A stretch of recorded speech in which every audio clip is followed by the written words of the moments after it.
This meeting is being recorded. Welcome, everybody. We'll wait for a few more people to come in. I see a lot of people are coming in. I'm so excited.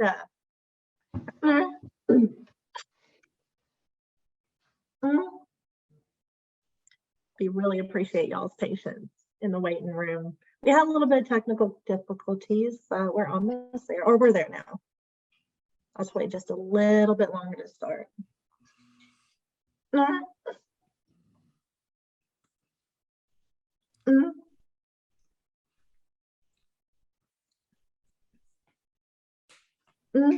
Okay, I think we can go ahead and get started. I see a bunch of people coming in. Thank you, everybody, for joining us tonight at the Tourette Association of America for Managing Anger and Strong Emotions. My name is Haley Carlton, and I'm the Youth Coordinator here at the Tourette Association of America. You will find resources in the chat section of this webinar, including information on our upcoming Youth Ambassador, Rising Leader, and Junior Youth Ambassador training. Shout out to Alan and Dr. Hermitet for wearing their YA shirts. I love it. These resources are also going to be available in hard copies, for instance, the Young Adult Guide, by reaching out to support@tourette.org. I would now like to introduce to you our presenters for this evening, Dr. Katrina Hermitet and Alan Schoaf. Dr. Hermitet is a licensed clinical psychologist, a pediatric school psychologist at Akron's Children's Hospital, and an assistant professor of pediatrics at Northeast Ohio Medical University. She is the director of the Tic and Tourette Service, a recently designated Center for Excellence, and a certified CBIT provider. Prior to her faculty and clinical appointment, she completed her doctoral training in pediatric school psychology at Lehigh University. Her internship at Rutgers University Behavioral Health Robert Wood Johnson Medical School, and her fellowship at Akron Children's Hospital. She continues to train both medical residents and psychology fellows regarding effective assessment and treatment for tic disorders. Alan is a graduate from Perry High School in Canton, Ohio, as a part of the class of 2021. Alan is currently taking time off from school to focus on work, personal projects, and fulfilling his role as a TAA Youth Ambassador and Rising Leader. Also, I am a Rising Leader. I forgot to let y'all know that as well. He's been a Tic and Tourette patient at Akron's Children's Hospital since 2017, where he was formally diagnosed. Alan was trained as a youth ambassador in 2019 and as a Rising Leader in 2022. We will take questions at the end of the presentation, so please feel free to put questions in the Q&A section on your panel at any time during the presentation. At the end of the presentation, we're going to ask you to complete a survey. We are funded by the CDC to bring programs like this one to you. Please take the time to fill out the short survey at the end of this program, as your input is very valuable for future programming. Thank you and enjoy the webinar. And with that, I will give the floor to Alan and Dr. Hermitet. Hi, everyone. Thank you so much for your patience as we figured out all of this technical stuff. I actually think it's pretty ironic that we're talking about managing anger and strong reactions while we had to work for technology under pressure. So I almost feel like Alan and I put you guys in a simulation to get everyone's anger and frustration ready to present on this very important topic. So I want to thank the TAA always for such a great introduction. I don't even know why I put in an introduction slide. But like my team said, my name is Dr. Katrina Hermitet. I am at Akron Children's Hospital.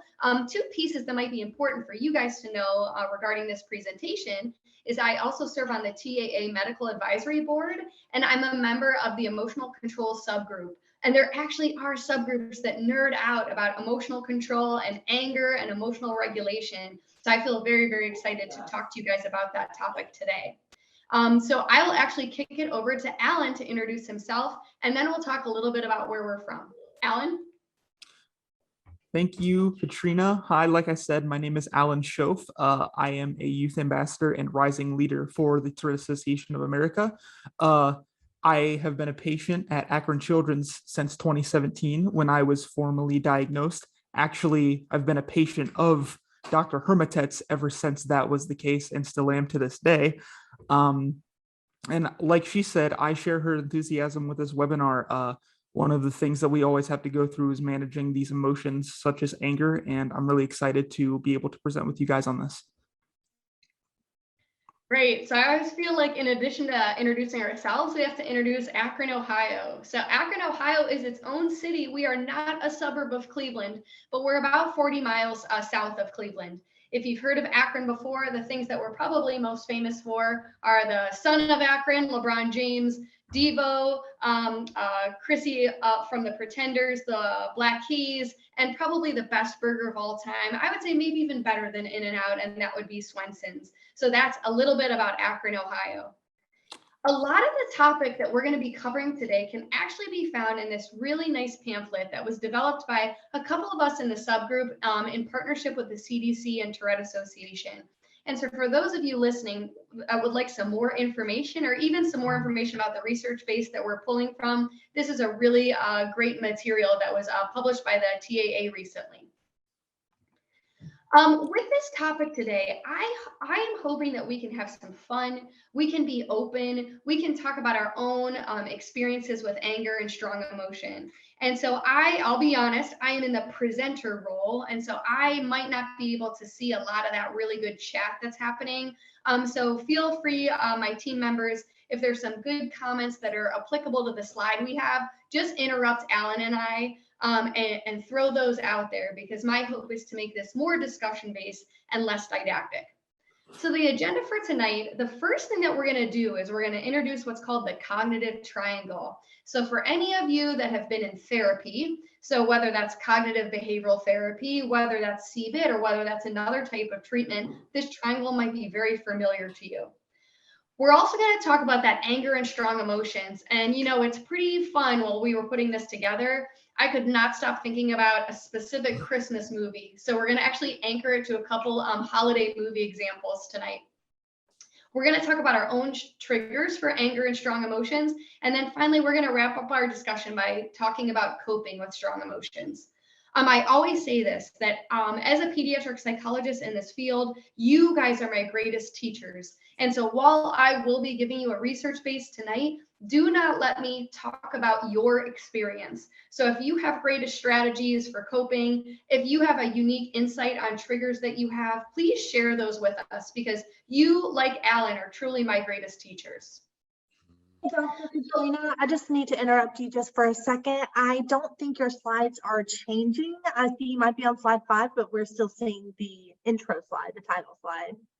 Oh, so Wendy, I actually shot the presentation to you. Would you be able to maybe open it up on my behalf, and then I could just say click? Yes, I'm going to do that right now. So if everyone can be super patient, we promise you this is going to be amazing. So please just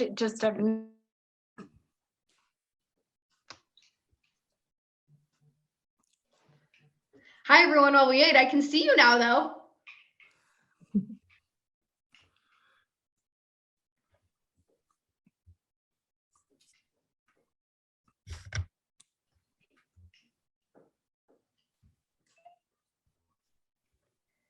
Yeah, perfect.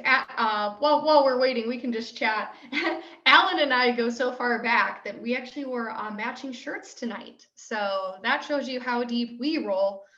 So while Wendy's sorting out the presentation, the actual shirts that we have on are about rising leaders. So I know we might talk about that a little bit later tonight, but in addition to being a rising leader and representing your state, you also get some pretty sweet swag. So a long sleeve t-shirt is very appreciated here in Northern Ohio winters. Definitely.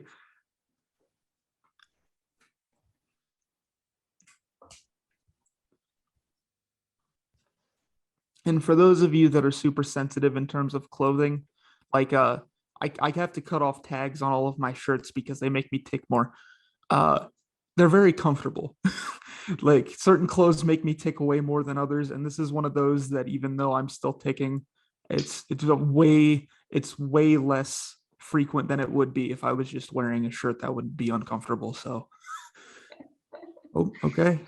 Like that, good plug. All right, looks like we have slides back again. Awesome. There we go. Great. Thank you, Wendy. Yes, thank you very much. Perfect. This is the exact slide we're on. So Wendy, I'll just say click. Is that okay? Perfect. Great. So for those of you that don't know what click means, that actually was what we used to do when we had the projectors.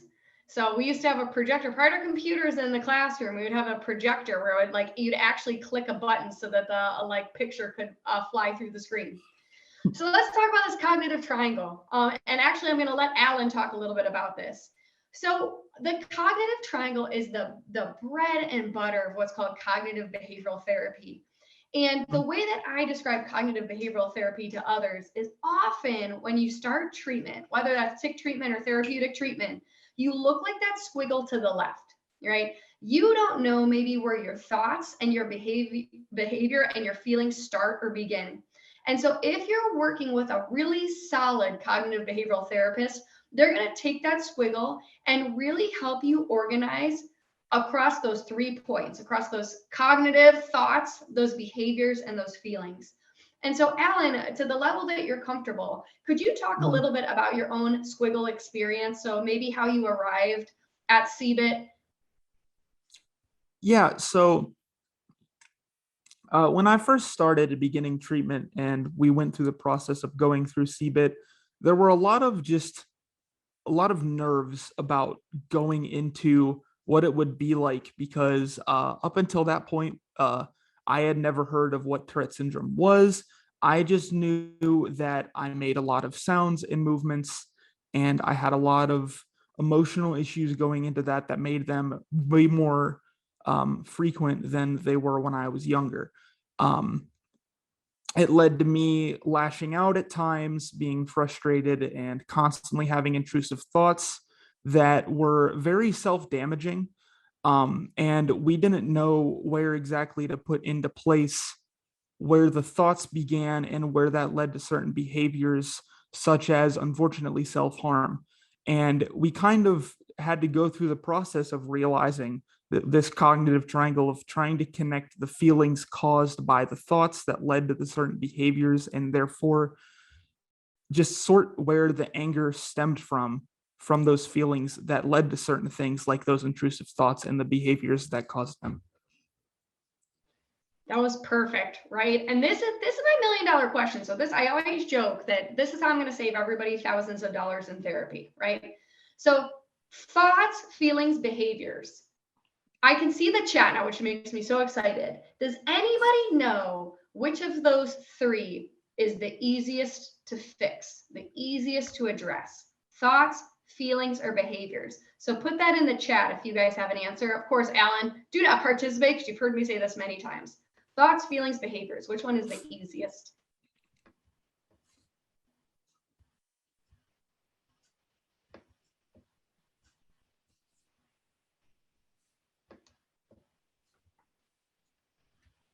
You can also put them in the Q&A. I can read them all. Yeah. Awesome, So we have awesome one. job, Mira. That's the right answer. Yep. Behaviors are the easiest to change, right? Which is the one that ain't ever going to change? This is very provocative what I'm saying tonight. So I'm getting recorded, but I'm sticking to this. Which is the one that isn't going to change?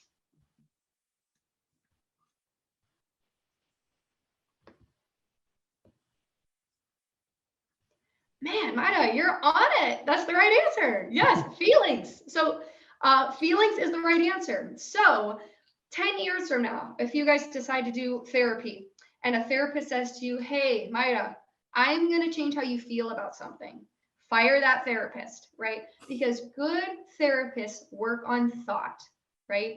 Behavior's the easiest piece. So if someone's so angry, they're throwing lamps, we start on the throwing lamps part.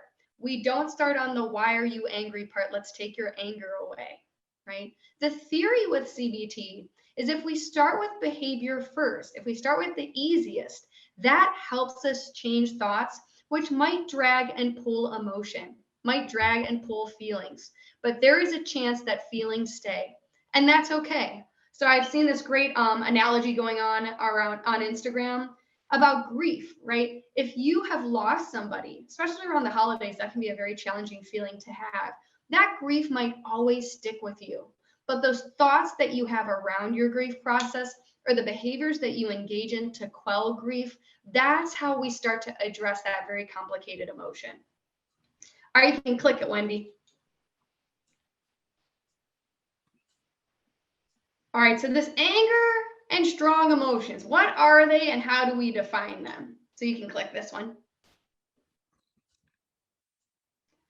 The best way I think that we can define strong emotions, you can see in holiday movies. And so many of you I know might be watching movies like National Lampoons or like Elf, we're going to talk about in a little bit as the season is getting closer. And so there are a lot of strong emotions in these holiday movies. In fact, that often becomes the big comedic portion of these movies. So have any of you, I can see the chat or the Q&A, have any of you seen this movie here, National Lampoon's Christmas Vacation?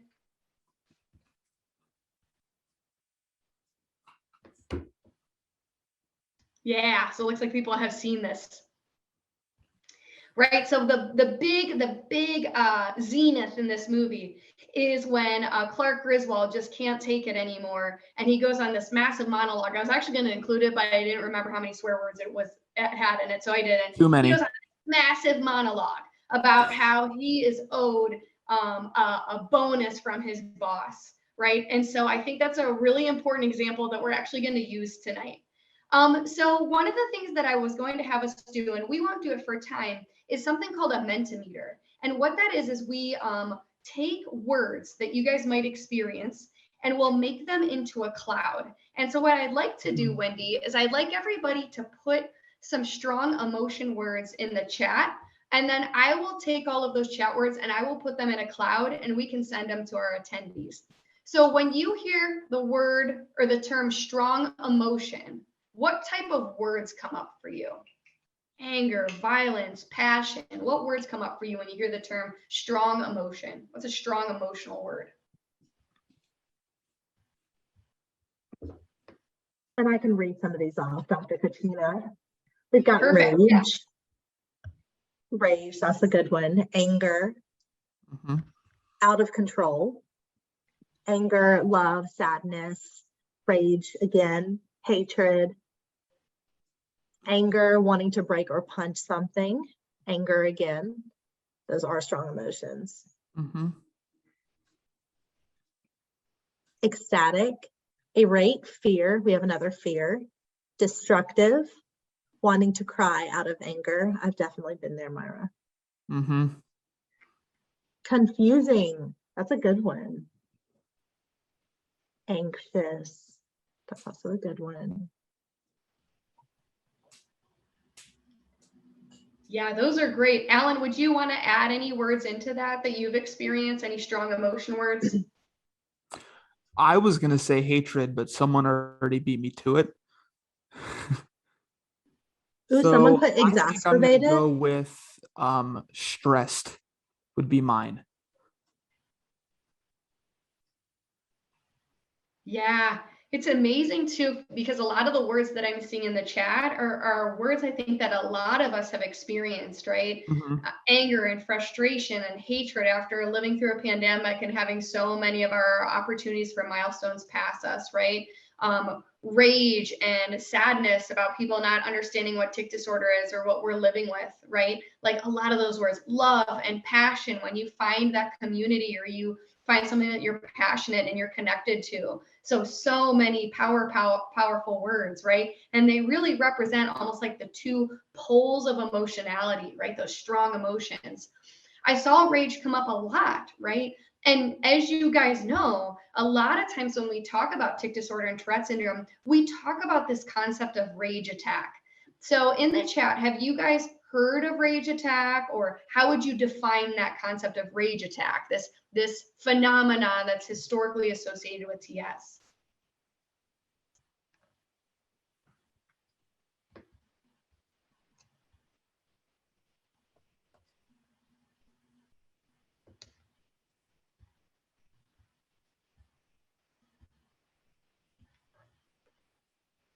Good. I see some chats coming in here.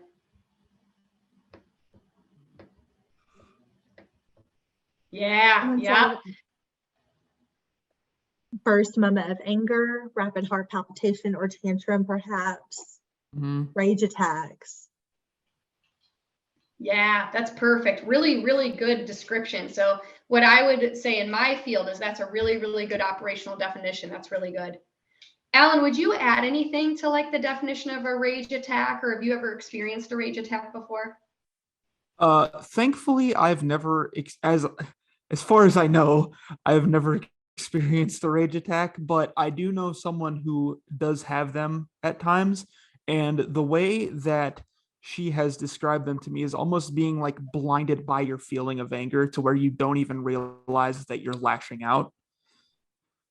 So that would be kind of what I have my knowledge of it just by what she's kind of told me about what they are like. Yeah, that's a great description. We're going to talk a little bit more about those. So Wendy, you can hit you can click it.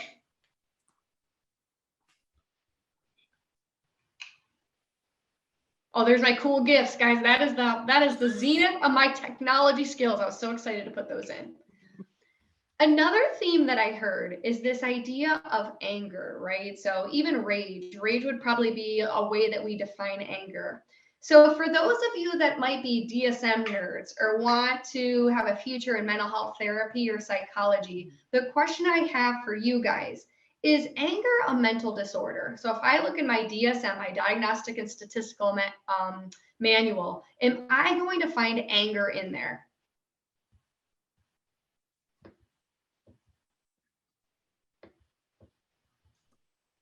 Yep, perfect. Yeah, Rebecca, you got the right answer. Yeah, no, right? Anger is a normal human emotion, right? And so that wouldn't be in the DSM. When we think about the DSM, oftentimes those mental health conditions or those mental health phenomena result in functional impairment. If our anger gets so out of control that that anger then becomes driving the bus, potentially we could explore a DSM diagnosis or a mental health diagnosis. But anger is a part of the human condition, right? We just need to make sure that our anger and our rage doesn't then define the way that we navigate a social situation or have huge behavior ramifications for us if we decide to really capitalize on that rage moment. You can hit it, Wendy. Good job, guys. So what is anger? So when I look at the definition of anger, I consult what's called the American Psychological Association, or the APA. So this is the way that the APA defines anger. So anger is an emotion characterized by antagonism towards someone or something you feel has deliberately done you wrong. So look at how powerful that already is. So there's an antagonist, right? There is an aggressor that causes you to feel this. And a lot of times when you feel this experience, it's because you felt like someone has wronged you, right? Anger can be a good thing. It can give you a way to express negative feelings. For example, it can motivate you to find solutions to problems. However, this is what I was saying about functional impairment. Excessive anger can cause problems. And those problems can be things like blood pressure increases, right? Physical changes associated with anger, and really putting your brain in a fight or flight freeze space that'll harm your physical and mental health. And so looking at this definition, I can see Alan on the screen. Have you ever experienced anger like this before, Alan? And has that anger ever impacted your health? Yeah, I have, whether it's at myself or recently, I started working about a year and a half ago now, and coworkers can be very frustrating. So, and it's led to a lot of tics at work, and has led me to be very stressed out, and even has caused like the blood pressure increase for me that can lead to an anxiety attack as well. And I've even had panic attacks at work from that. So I have, yes. Yeah, that's a great example, right? So a lot of times we're going to talk a little bit about that later, but a lot of times if we remain in that anger space, that can actually trigger, like I said, that fight, flight, or freeze reaction in our body. And we can really set ourselves up for panic attacks, for rage attacks, for extreme emotional experiences when our anger really starts driving the bus. So for those of you that feel comfortable in the chat, have any of you experienced extreme anger at somebody or something, or does any of this piece of the definition apply to you or any of your lived experiences? Just a reminder for y'all to put your responses in the Q&A panel rather than the chat, because the chat is disabled.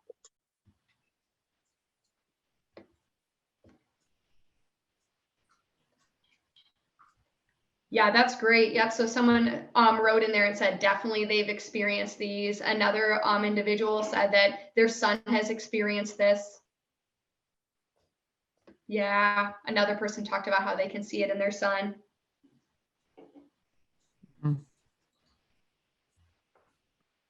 Okay, great. So now we can go to the next slide, Wendy.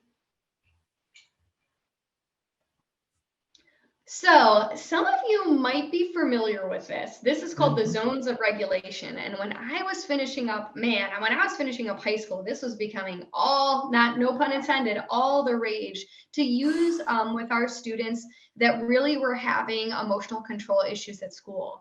And the idea is that all of us can be at one part of this zone or another throughout the day or throughout our experiences. The blue zone is often when we're feeling sad, when we're feeling sick, when we're feeling tired, right? The green zone is really that space when we are ready to learn. So we're happy, we're calm, we're feeling okay, we're focused. The yellow zone is when we feel frustrated and worried or excited with some loss of control. And that red zone, that's what we're really talking about tonight. That's when we're incredibly mad and angry. We're terrified. We can even be engaging in physical aggression like yelling or hitting. Or we can be overly elated and overly out of control. And so across all of these zones, there's really kind of positive emotions and negative emotions, right?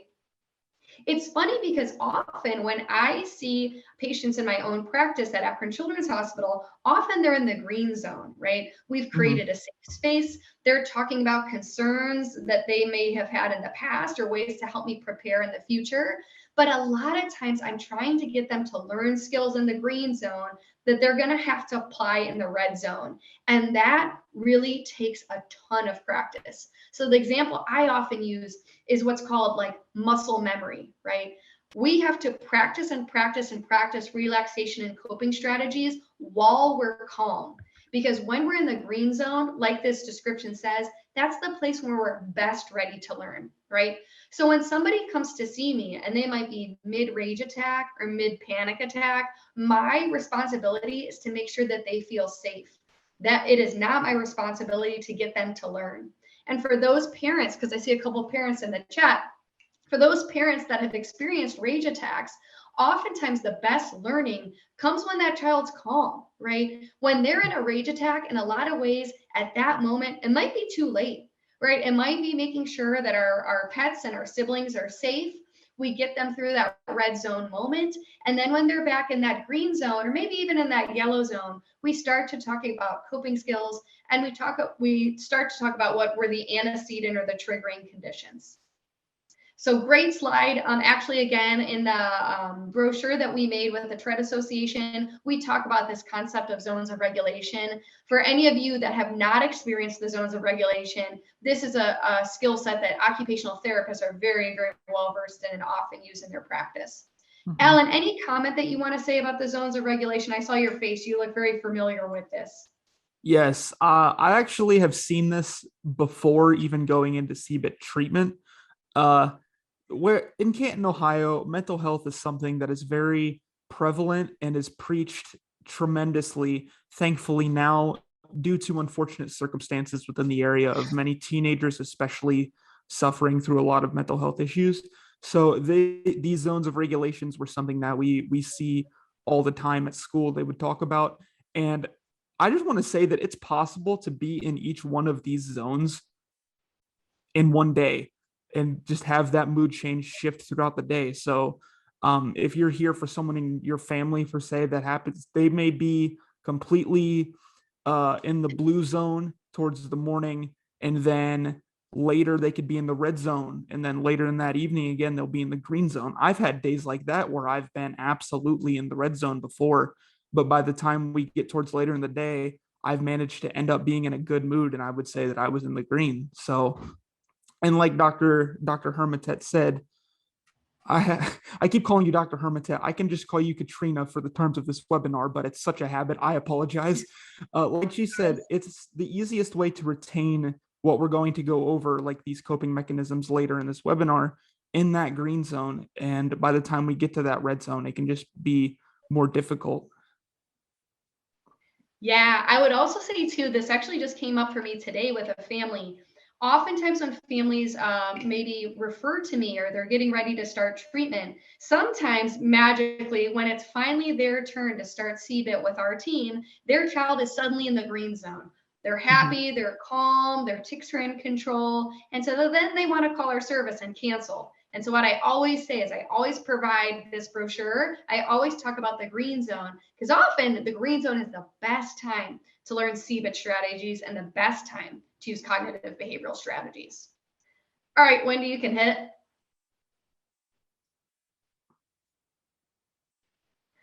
So who is in charge of this? Like, who is in charge of all of these regulations of zones? Okay, and Alan knows that I am a huge brain fan, and probably one of my favorite parts of the brain is the frontal lobe. And so in this image, the frontal lobe is that blue part, right? Very easy to remember because the frontal lobe, it's in the front of your brain. And so if you ever have to take a test, like a brain test, the way I help kids remember this is like if you forgot your homework, if you left your gym clothes in the locker room, like if you forgot your house keys, you actually hit the right part of the brain that failed you. So when you forget something, you often go like, ah, right? Or if you messed up an algebra problem on a test, you're hitting the right part of the brain that failed you. You're not saying like, oh, I forgot my car keys. I'm hitting my occipital lobe. You're actually hitting the correct part. So the frontal lobe is in charge of all of this gorgeous stuff. Planning, problem solving, motivation, judgment, decision making, impulse control, social behavior, personality, memory, learning, reward, attention. Wow. Like those are the skills that we need to emotionally navigate every moment day to day. These are also, for those of you that have done CBIT, really, really important to CBIT success. Your frontal lobe has to be on fleek if you're having CBIT or cognitive behavioral success. I often describe this as the most expensive part of your body. So for those of us that are living in cold areas, right, that would be like our HVAC system, right? So if you have a very, very large monthly bill, the first thing that your mom or dad might do is turn the heat down, meaning it's going to be a little bit colder, right? Your body borrows from the frontal lobe when it's tired, when it's stressed, when it's overly excited, when it's sick, when it's hurt, right? And so these areas are probably areas that you have seen impacted after you pulled an all-nighter for school, after you had a sleepover, after you experienced something monumentally stressful, right? That frontal lobe is also in charge of our ability to shift zones. Okay, you can hit it, Wendy.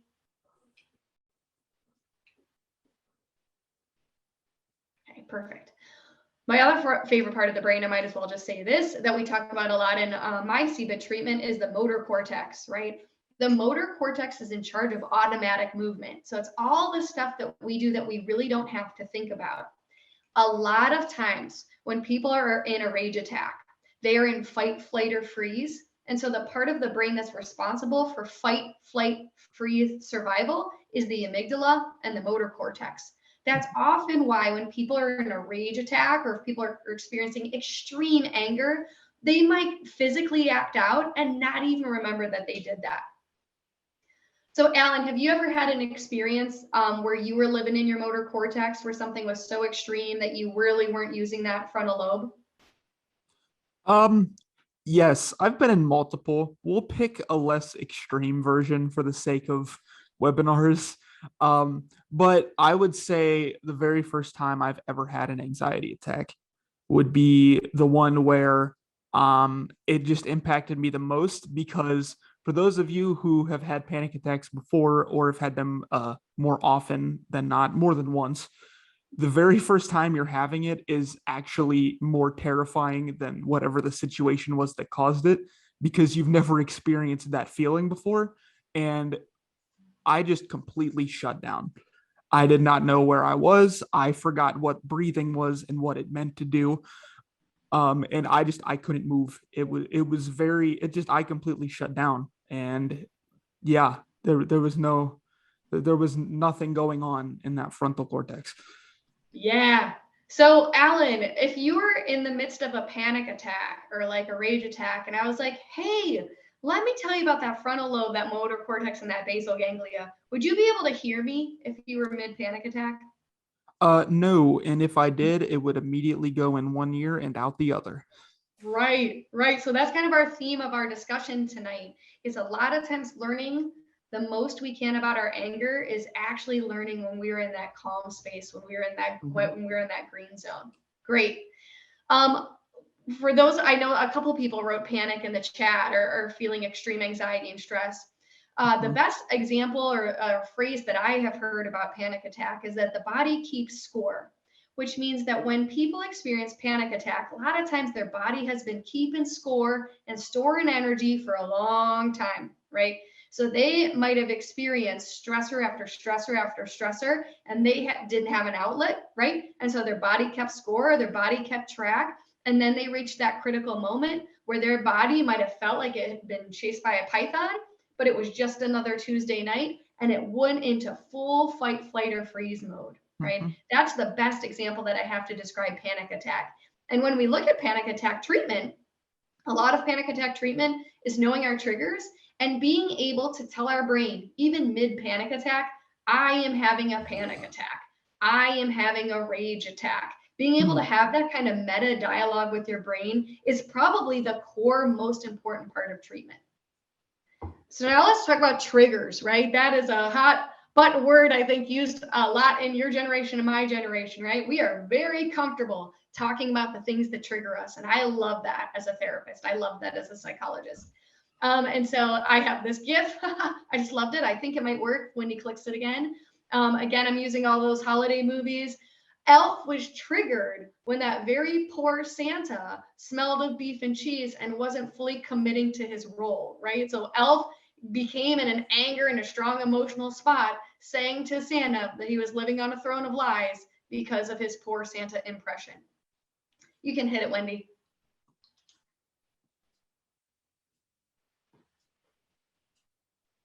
Okay, so this is another one of those Mentimeters, those word clouds. So we're gonna have you guys type in the chat or type in the chat, right, guys? Not the Q&A.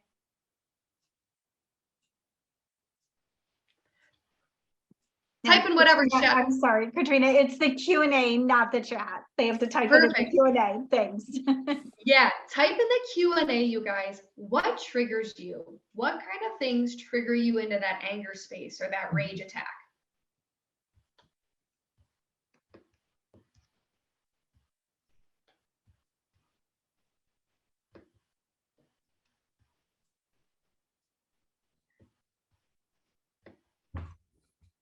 Yeah, good one. So somebody wrote video games, particular people. Yep.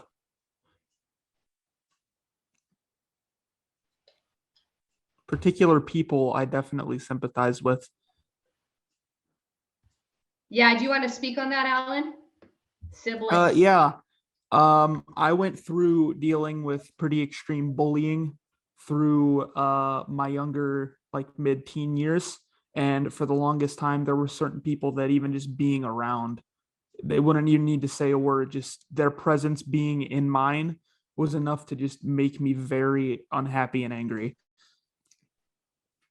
Yeah, so true, right? It's amazing too, the way that the body keeps score, that even if that person isn't around, just the thought of that person can induce feelings of anger, right? And so, Alan, if I was a CBT therapist, would I work on your feeling of anger towards that person or distorted thoughts about that person? What would I work on? We would work on the thoughts, which we have done intensively. Yes, we'd work on the thoughts, right? And so for the parents that are listening to this chat, another example that I have, or another really cool resource, is thought traps. So if you just Google thought traps, 100 worksheets should show up. And thought traps really are the foundation for anger and strong emotions. When my brain gets stuck in a loop of thinking about something, I set myself up for anger. So for example, one of the thought traps is black-white thinking. There is no gray. I'm right or I'm wrong. I'm good or I'm bad. I passed or I failed. So you can imagine if that's the way that I see the world, that black-white thinking, I set myself up for anger episodes. I set myself up for rage attacks because the gray is absolutely unacceptable in the way that I cognitively view the world, right? So let's look at this. This is another nice little triangle from the CBT world, antecedent behavior consequence. For any of you, and there might be a lot of you on this call that have had an FBA, so functional behavioral analysis, or an IEP or a Section 504, you might know these ABCs. The A, the fancy one, is antecedent. So those are those triggering conditions. What are those things happening before I experience an anger episode? Okay. If I'm working with someone that's experiencing extreme emotion, we might spend a buttload of time here. We might work week after week after week. And a lot of times what I'll have that child do is I will use the analogy of Steven Spielberg, right? The greatest director of our time. I want that child to Steven Spielberg that antecedent. I want to be there. I want to see it, feel it, smell it, taste it. I want to be in that triggering condition with them. Is it related to temperature when that person is in there with me that triggers me? Is it related to smell? Is it related to physical sensations? Because a lot of the really good intervention work actually is focused on those antecedent conditions.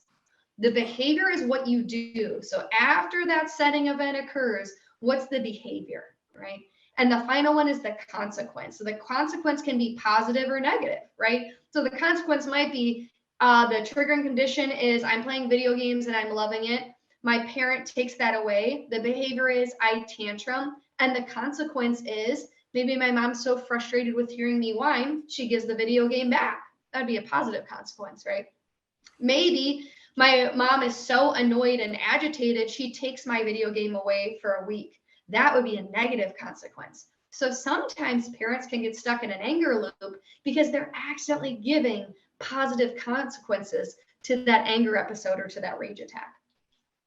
Okay, you can hit it. So this slide we kind of covered, so for time we won't go too in depth into this, and I'll make sure that you guys have the slides as well. This is getting to know that anger, right? Getting to really see those anger episodes. I hate to use this example, but those anger episodes as friends, right? When do they show up? What are the things that make them bigger? What are the things that make them smaller? What are the aspects of the episode that cannot be changed? What can we change about that situation? What are our thoughts and our feelings when we're feeling out of control, right? And if you're in an anger provoking situation, are you able to accept those thoughts and the situation, or is there anything that we can really change? Okay, you can hit that, Wendy. So I want to push pause here. I know we're getting close on time, but I'm happy, if it's okay with you guys, I can even run over a little bit just to make sure that everyone feels supported and we're hitting all the core topics today. Absolutely. Okay, Amazing. great. Alan, anything you want to add about triggering events or antecedent events or the way that we start to know our anger triggers? Not any more than you basically had covered. I mean, the way you said like making your anger your friend, it made me think of a little bit more, something a little bit different. But because anger is, I feel like friend is such a positive tense and anger is not exactly that. I kind of think of it, my sister loves to draw and she loves to create characters when she does. And I like to think of them as like your OCs, which are, for those of you who do not know, that means original characters. And when she draws out, she gives them like these extensive backstories, and she even does like what their day-to-day schedule looks like. And so it makes me think of that, like, even if you don't feel attached to your anger, which, I mean, because of what it is, you probably don't want to, you need to know the when it comes on, when those triggering events happen, like she said, when you said making it your friends. So that's kind of the way I think of it as, because I don't know, thinking of it as your friends for me is like, oh, I don't know.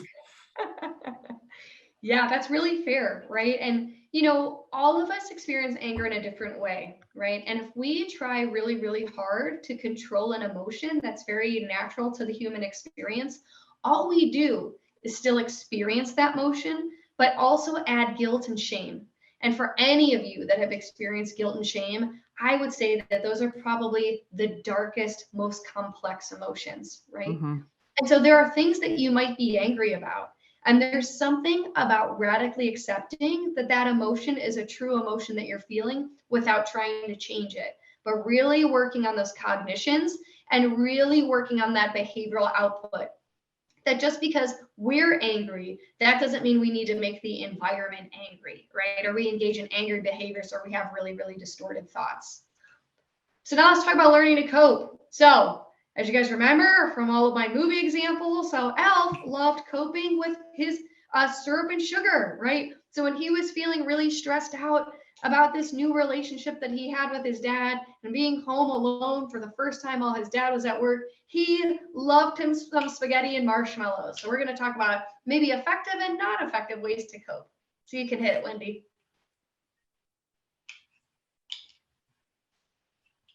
Okay, my other movie example. So this is like the feelings thermometer, right? So for those, and it might be aging myself, maybe there's teens that are like, I have not seen this movie she keeps referencing. But like I said in the beginning of our presentation, National Lampoon's Christmas Vacation, Clark Griswold is a ticking time bomb. So in the very beginning of the movie, he starts kind of in that blue range, right? That blue zone of regulation. And then as the movie continues, he gets more and more and more angry and frustrated. So then he has this big moment, his big monologue. For those of you that have seen this movie, I'm going to watch the Q&A. What were his triggering conditions? So what moved him into that red zone by the end of the movie? Can anybody remember some of these?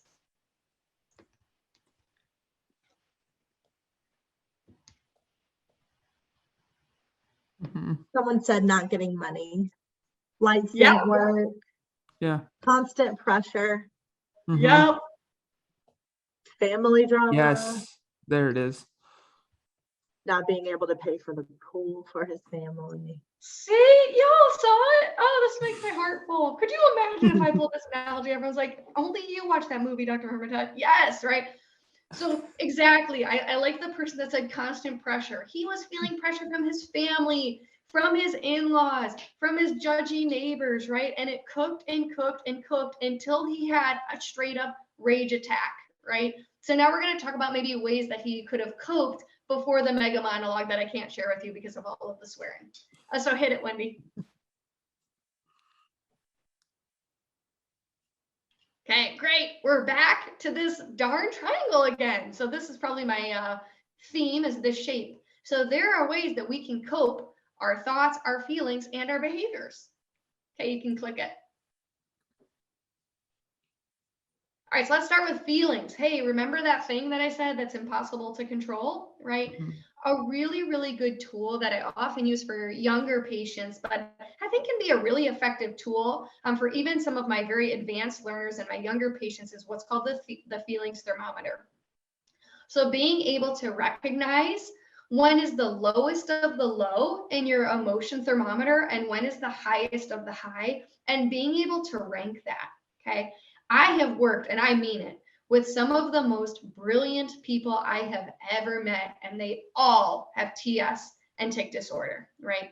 Some of these brilliant, brilliant people cannot give me emotion words when I ask how they are feeling, right? They want to stick in thoughts, they want to stick in behaviors. And so one of the best tools that we can use when we start working on coping is to get really, really effective at using appropriate language to describe our internal experience and being able to rank that experience on a thermometer. So for those parents, this might be something that I could print out and put right on my refrigerator. You could ask your child, how are you feeling today? And you could start to introduce a lot of these words into your child's vernacular. When I see kids in my practice that are engaging in tantrums or just nonverbal physical frustration and aggression, often it's because they haven't been taught the language to communicate how they're feeling.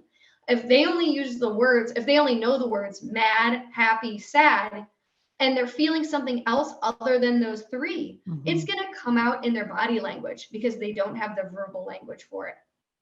Okay. what's really nice about this, and I can share this for you guys as a handout, is we talk about what we can do. We're not changing those emotions, right? But when we're feeling this, what might be some good tools that we can use for our body? So for example, if I'm feeling bored or disappointed or lonely, one of the things I could do is work my body out. And that's a strategy I use a lot. Sometimes when I feel the most tired, that's when I have my best workouts, right?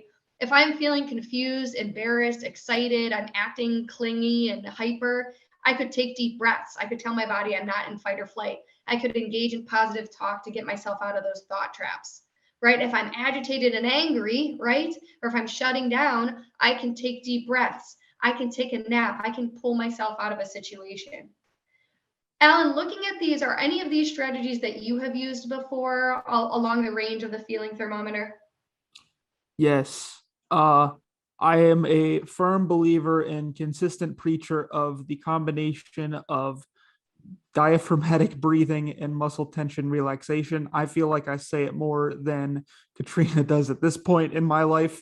Whenever I am feeling stressed out in that the yellow range, that zone on the thermometer, whether it's like on the verge of getting really angry, like I'm on the border of that red line, or I'm starting to panic or anything like that, I take those deep breaths through the nose, out the mouth, and I clench up my fists while I'm inhaling. And as I'm exhaling, I release the tension in my fists. And I do that for about 5 minutes, sometimes longer, depending on the situation, if it's needed. And there are many others on here that I do as well. I'm looking a lot in the blue because the blue is where, for the longest time, I have resided, that I also do. But the one that I find myself doing the most, that has the most to do with that going into that red zone, would be those deep breaths and that muscle tension relaxation. That's excellent. That's perfect. Which again, we're going back to that concept of the motor cortex, right? That when we're feeling extreme emotion, whether that's panic, whether that's anger, right? The best thing we can do is just remind our body that there is no python chasing us. There's no lion chasing us. We're safe and we're okay. So teaching your children or teaching yourself those strategies to remind your body that you're safe, that's how you pull yourself out of those attack zones. Great. All right, next slide, Wendy. And this is Alan set us up perfectly for this discussion, that often when we're thinking about feelings, the best feelings intervention that we have is relaxation, right? So he talked about these: deep breathing, progressive muscle relaxation, and mindfulness. So a couple of the strategies that we talk about in mindfulness could be guided imagery. What that means is if I'm in the midst of a rage attack, or I feel myself going into a rage attack, we make a happy place, right? So, if my happy place is the beach at the Outer Banks and I can feel myself going into a panic space, sometimes just imagining myself at that beach could pull me out of that. And when you're mindfully imagining, you are using all 5 senses. So if I'm sitting at Ocracoke, what does the sand feel like under me? What is the smell of salt in the air? That's the way that works. Grounding, this can be a great tool for parents.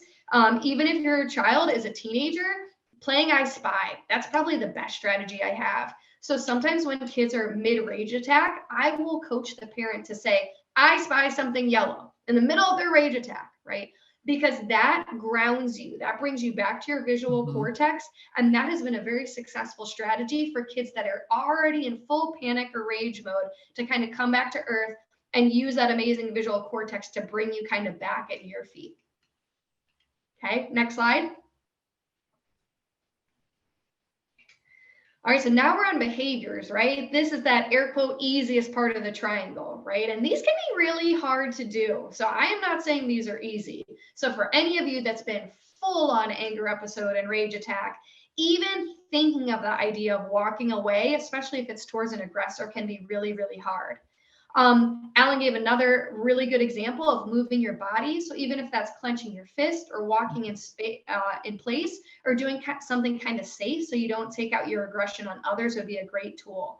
And always take a break. Man, that is such a successful strategy when done appropriately. And I've even had little kids say, hey, I can feel myself getting to the red zone. I need to take a break. And even using that language with their parent. So if their parent is triggering them about finishing their homework or cleaning their plate, and that's causing them to get angry, and the choice is that they either walk away from the dinner table or have an anger episode, I'll take that walk away and take a break any day before we get into that critical red zone. So again, really, really good strategies. So Alan or anyone in the Q&A chat, have any of you ever used these strategies when you're really angry? Walking away, moving your body, taking a break? While you guys are typing, listening to music, I am shocked that I did not mention on the last slide. That is my favorite thing to do, regardless of the situation. I feel like it can be perfect if you're in any zone. If you need to focus, it's something to keep you in that background noise. I'm sure a lot of people in the chat know that that's something that can keep you focused. I'm like that a lot. I don't know if any of you else are. If you're starting to get very anxious and angry, putting on some calming, slower music can help ground you. If you're feeling really down, some more upbeat music can kind of lift your spirits per se. And even some weird ones, like I'm very strange in this regard, but I like listening to heavy music when I'm feeling angry, because it's like kind of this escape that someone else is letting out the emotions that I need to, in a way that I know I'm not going to do anything that is harmful to anything or someone around me, such as breaking things or just starting to yell. It allows that release at times. And I know that's very odd and not many people do that. And if you don't, totally fair, but that's just something that I like to do that helps me out. That's a great one. And there's someone in the chat that actually had a very similar experience to you, Alan. So they described that listening to music or getting outdoors is a great tool for them. There was another parent that described their child's experience and said that, you know, a lot of times using mindfulness can be challenging. That's totally fair, right? And Alan knows this, that a lot of times when I'm working with patients about relaxation or mindfulness, we actually create a menu for it, because not every day are people going to want a cheeseburger. Some days you want a taco and some days you want pizza. So what we really do in my treatment is we do trial and error. We come up with a menu of items to emotionally regulate, because some don't work for people. Like, for example, I've had a lot of patients tell me that progressive muscle relaxation, even the phenomena of tightening up those muscles, can induce a stress response or a panic attack. So if I'm working on relaxation and stress management, and one of my key tools I want to teach you is going to cause you to feel more stress, that's on me as the clinician. That isn't on you as the patient. And so maybe that might be a least preferred item on the menu. Okay, great. We can go to the next slide. And next one, thoughts. So like I said, good therapists work on thoughts. Therapist thoughts both have a TH, right? So step one, challenging those negative thoughts. So we have to identify what those are and the traps that we get in again and again and again. So again, for those parents listening, or for those good self-advocates, I want you to look up that thought trap worksheet. I think there's 12 or 15 thought traps. If you are able to print that out and identify the trap that you keep falling in, man, I'll save you thousands of dollars in therapy. You'll put me out of business, right? If you are able to identify the way that your brain goes when you are experiencing extreme emotionality, that's half of the game.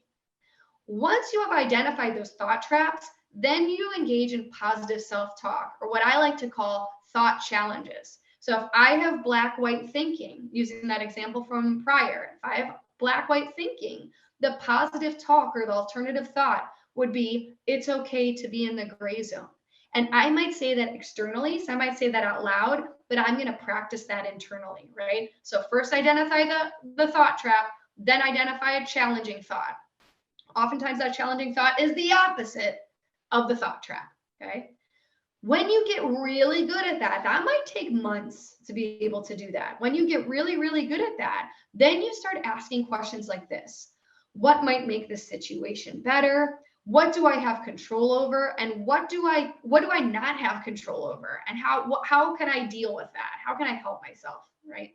So when I see patients that come see me, and maybe it's been a while since they did CBIT or CBT, and they come to me like a squiggle, when they dump their stress on me, the first thing we might do is we might sort out what is in their control and what is out of their control. And Alan, I think I even remember doing this strategy with you before. When you've come to me with a laundry list of stressors, really being very coherent about what's in control and what's out of control. So do you want to talk about that a little bit? Yeah, just briefly. We're not going to dive into too many details for mainly time. But there have been points in my life where when we get to the time where I'm in my appointments, that there are just so many things stacked up. And a lot of them I had little to no control over. And I think a lot of that was from my senior year and freshman year of high school. There was just so much going on, and it made me so overwhelmed. And we had to figure out the things that I knew for a fact that I could grab by the reins and steer right on the right path. And then the other ones where I kind of had to ride out that roller coaster loop until we could get to the end and figure out where we're going to tackle each path and how we're going to go about it. And it could take a lot of work to do, and it could be a collaborative effort. There are times where I knew for a fact that there were certain situations that I could handle, and I said, I got this, I can do this. And there were other times where I'm like, these emotions are getting to me. I need someone to come help me so that I can let this out and we can tackle this together. And it's trying to find that balance of where you yourself are going to be able to stop yourself and regain that control, and the other times where you know that you need to let other people in to help you remember those coping strategies to get you back on that track. And it may take a while to figure out when those situations come to be and how to separate both of those from each other, but like everything, it takes time. So perfect, right? And I think of an example too, hearing from you and thinking about our chapters together. I think about the pandemic that we lived through, right? A lot of patients, especially patients that had that OCD comorbidity, were feeling very, very out of control.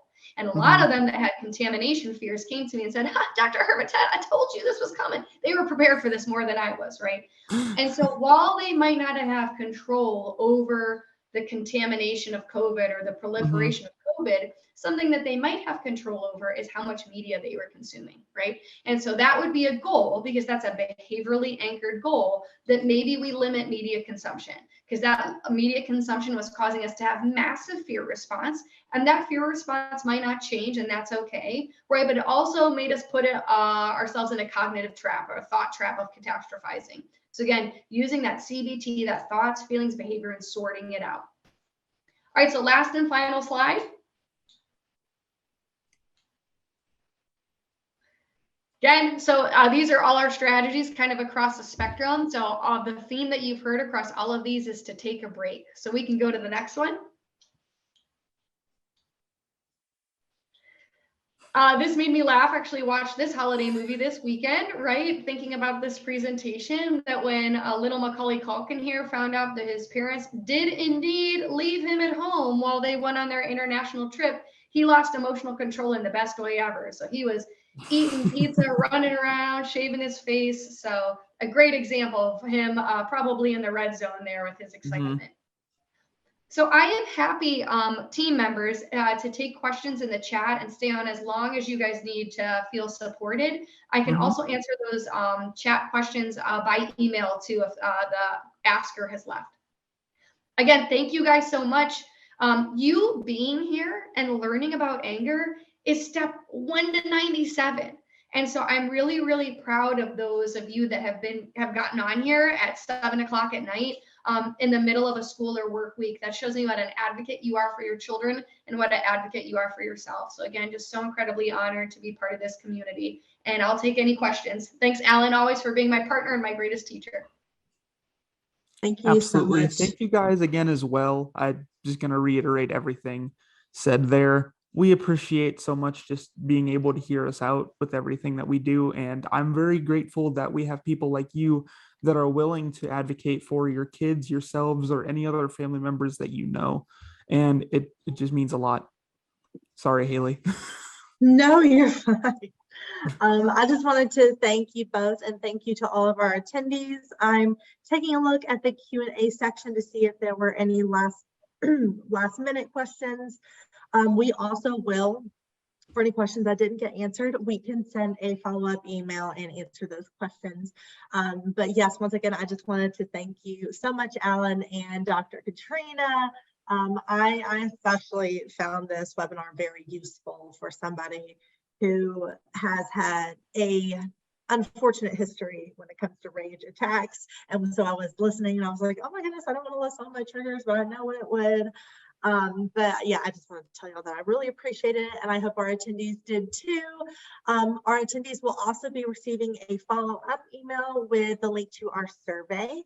We do ask you to fill this out, as your feedback is very important to us, so we can continue providing quality programming like this webinar here at the TAA. And if you would like any other copies of our resources, like some of the ones that I included in the chat, or if you need to reach out to the TAA, you can always contact us by email at support@tourette.org. That was also put in the chat, or you can call 1-888-4-TOURETTE. That's TOURET. And lastly, if you are interested in applying to the Youth Ambassador, Rising Leader, or the Junior Youth Ambassador programs, the deadline to apply is December 23rd. And if you have any questions, you can always contact me, Haley, at haley.carlton@tourette.org. And I thought I put that in the chat, but I didn't. So in case you know how to spell my name correctly, it is in the chat for you, Haley. But yeah, once again, thank you to our amazing presenters, and thank you to everyone for attending our webinar tonight. Y'all have a wonderful evening. Thank you guys. You inspire me every day. I put my email in the chat as well, so feel free to reach out to me. You're my greatest teachers. Thanks, everyone. Thanks, Tourette Association. Thank you, everybody. Thank you.